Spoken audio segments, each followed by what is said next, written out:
ನಮಸ್ಕಾರ ರೈತ ಬಂದವರು ಎಲ್ಲ ಪಪ್ಪಾಯಿ ಬೆಳೆಯೋರಿಗೆ ನಮಸ್ಕಾರಗಳು. ನಾನು ಈ ಕಡೆ ಅಂದರೆ ಅಥಣಿ ಭಾಗದಲ್ಲಿ ಬಂದಿದ್ದೀನಿ. ಇಲ್ಲಿ ಪಪ್ಪಾಯಿಗೆ ನಮ್ಮ ವಾಮಾರ್ಟ್ ಪ್ರಾಡಕ್ಟ್ ಆದಂಥ ಕಿಸಾನ್ ಕಿಂಗು ಡೆವಲಪರು ಗ್ರೋತ್ ಕೊಟ್ಟಿದ್ದೀವಿ. ಅದ ರೈತರ ಬಾಯಿಂದನೇ ಕೇಳ್ರಿ, ಇದರಿಂದ ಏನೇನು ಬಂದೈತಿ, ಅದರಿಂದ ಏನೇನು ರಿಸಲ್ಟ್ ಬಂದೈತಿ ಅನ್ನೋದು. ತಮ್ಮ ಹೆಸರು ರೀ? ನಮಸ್ಕಾರ ರೈತ ಬಂದವ್ರೆ, ನನ್ನ ಹೆಸರು ರಮೇಶ್ ಆರ್ ಬುತ್ತೂರ್, ಬೆಳಗಾವಿ ಜಿಲ್ಲೆ ಅಥಣಿ ತಾಲೂಕು ಸಂಕೋನಟ್ಟಿ ಗ್ರಾಮದವರು. ಅದರಿಂದ ನೀವು ನಮ್ಮ ಪ್ರಾಡಕ್ಟನ್ನು ಯಾವ್ಯಾವ ಯೂಸ್ ಮಾಡಿದ್ರಿ? ಯುವಾ ಮಾರ್ಟ್ ಕಂಪ್ನಿಯಿಂದ developer, Kisan King, Kisan Growth ಇವೆಲ್ಲ ಯೂಸ್ ಮಾಡಿದ್ವಿ. ಇವು ಪಪ್ಪುತ್ತರು ಹಚ್ಚಿದ ಕೇವಲ ಒಂದು 25 ದಿವಸದಿಂದ ನಾವು ಸ್ಟಾರ್ಟ್ ಮಾಡಿದ್ದೀವಿ. ಇವತ್ತಿಗೆ ಕರೆಕ್ಟ್ 60 ದಿವಸ ಆತ್ರಿ. 60 ದಿವಸಿಗೆ ಹೂ ಬಿಡ್ಲಾಕತ್ತೈತ್ರಿ. ಅದು ಏನೇನು ಬದಲಾವಣೆ ಆಗೈತ್ರಿ? ನಮ್ದು ಇದನ್ನ ಯುವಾ ಮಾರ್ಟ್ ಕಂಪ್ನಿಯಿಂದ ಯೂಸ್ ಮಾಡೋಕ್ಕಿಂತ ಮೊದಲ್ರಿ ಇದು ಬೇರೆ ಬಿಟ್ಟಿದಿಲ್ರಿ.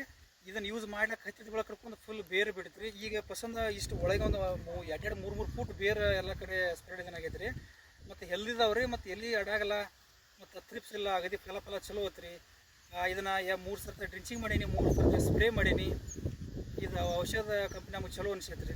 ಅದರಿಂದ ನಿಮ್ಮ ಮಣ್ಣು ಬದಲಾವಣೆ ಆಗೈತೆ ರೀ? ಆ ಮಣ್ಣು ಮೃದು ಆಗೈತೆ ರೀ, ಚಲೋ ಆಗೈತಿ. ಮತ್ತು ಬೆಳವಣಿಗೆ ಒಂದೇ ಲೆವೆಲ್ ಆಗೈತಿ ರೀ, ಎಲ್ಲ ಚಲೋ ಆಗೈತಿ.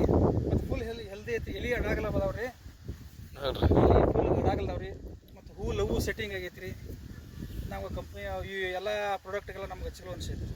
ಇನ್ನೊಬ್ರಿಗೆ ಹೇಳಕ್ಕೆ ನೀವು ಇಷ್ಟಪಡ್ತೀರಿ? ಎಲ್ಲ ರೈತರ ಬಾಂಧವರಿಗೆ ನಾವು ಹೇಳಕ್ಕೆ ಇಷ್ಟಪಡ್ತೀವಿ. ಇದನ್ನು ಯುವಾ ಮಾರ್ಟ್ ಕಂಪ್ನಿಯಿಂದ developer, Kisan King, Kisan Growth ಇದನ್ನೆಲ್ಲ ಯೂಸ್ ಮಾಡಿರಿ. ಮಣ್ಣಿನ ಫಲವತ್ತತೆ ಕಾಯ್ಕೋರಿ, ಆರ್ಗ್ಯಾನಿಕ್ ಯೂಸ್ ಮಾಡಿ ಮಣ್ಣಿನ ಫಲವತ್ತತೆ ಕಾಯ್ಕೊಂಡ್ರೆ ನಮ್ಮ ಕೃಷಿಕರು ಚಲೋತ್ತಿಂದ ಒಳ್ಳೆ ಆಹಾರನ ಪಡಿಬೇಕಂತ ಕೇಳ್ಕೊತೀವಿ. ಇದೇ ರೀತಿ ನಮ್ದೆಲ್ಲ ಪ್ರಾಡಕ್ಟನ್ನು ಯೂಸ್ ಮಾಡಿದಂಥ ಪಪ್ಪಾಯಿ ಗಿಡಗಳು ಯಾವ ರೀತಿ ಹೆಲ್ದಿ ಇದಾವೆ ಅನ್ನೋದು ನೋಡ್ರಿ. ಯಾವ ರೀತಿ ಹೆಲ್ದಿ ಇದಾವೆ ಅನ್ನೋದು ನೋಡ್ರಿ. ಈ ರೀತಿ ಬಂದದ 60 ದಿವಸದಿಂದ total 16 days product, 16 days plot ಇದು.